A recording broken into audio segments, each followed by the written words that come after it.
Yes, ready, start.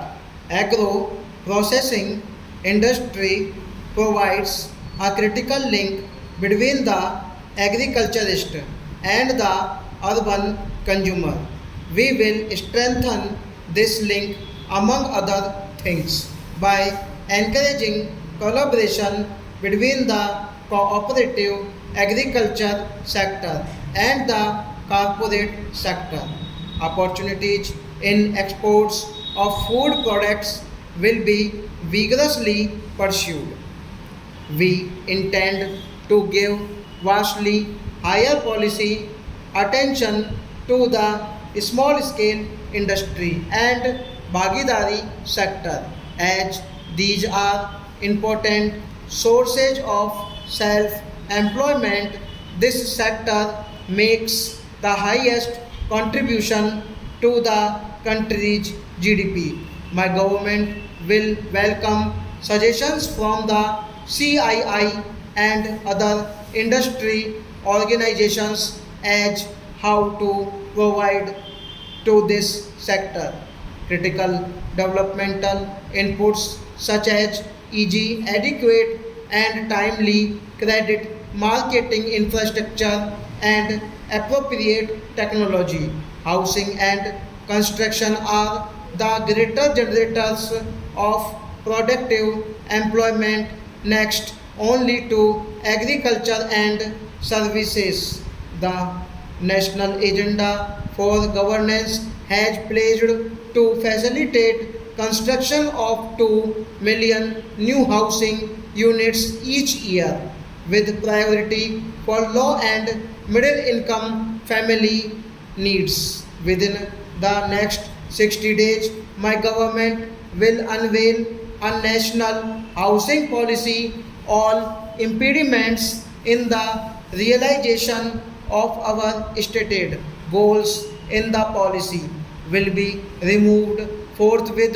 The Urban Land Ceiling Act will be suitably amended to facilitate realization of housing goals and to boost construction.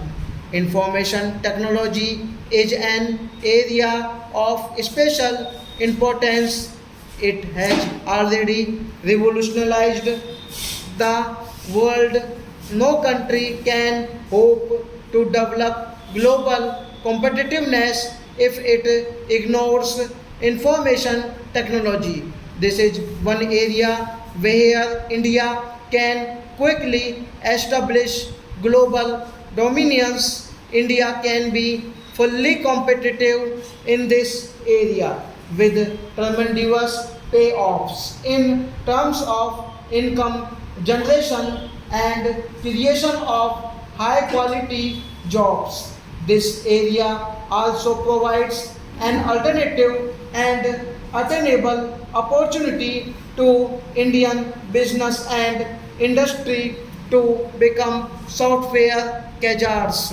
Just three Indian companies, not exactly household names, have today a market capitalization of rupees 13,000 crores and all are also aggressively exporting. In this connection, I invite specific suggestions from trade and industry for removing any bottlenecks in the way of faster growth of the infotech industry. In the national agenda, we have pledged to make India a software superpower within the next 30 days.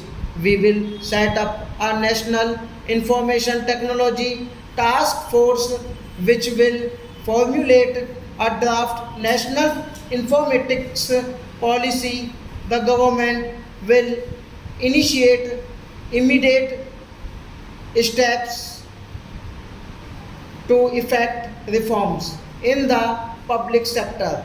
These will embrace the whole gamut of imaginative restructuring, including transparent disinvestment and reducing PSU losses. Indian industry must improve its global competitiveness and strengthen its export muscles. We cannot succeed in Swadeshi development if we do not export. The new EXIM policy seeks to provide special support to our exporters as such stop.